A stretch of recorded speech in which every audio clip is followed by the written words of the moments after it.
Hello. Oh gosh, I appear drunk, but I'm not drunk. No, I'm not drunk. I don't have anything to drink. So, Carnival of the Monsters, Episode 3.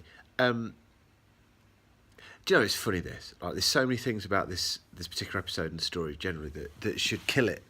Like the CSOh, complete overuse of CSOh. And not only the sort of... Oh, and the Drashigs just... You try very hard, but they just look terrible.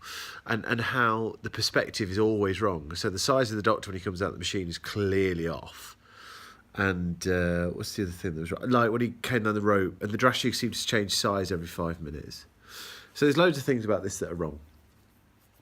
But it's really, really good. I mean, it's really, really, really good.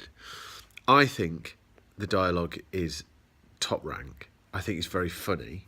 Lib's not entirely in agreement about the funniness. No. It's certainly a bit snidey and cynical.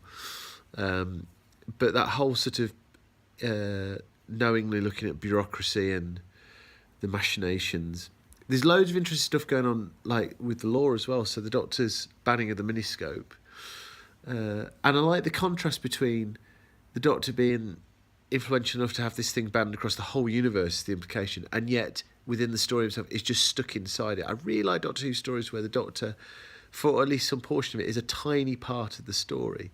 He's not even interacted with the wider story, and we're up to the final episode now, and I love that. I really like Joe's frustration getting back on the boat and just getting really pissed off with everybody not being able to remember anything.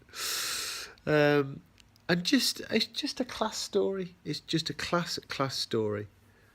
And I ranted and raved about how wonderful the Three Doctors was, but Three Doctors is an aberration because you can't do that every week. This is a proper Doctor Who story. This is a proper... Only Doctor Who can do stories like this. And given that only Doctor Who stories like this, this is one of the best little, tiny, inconsequential stories that there is. So, yeah, I can't speak highly enough of Carnival Monsters. It's top notch.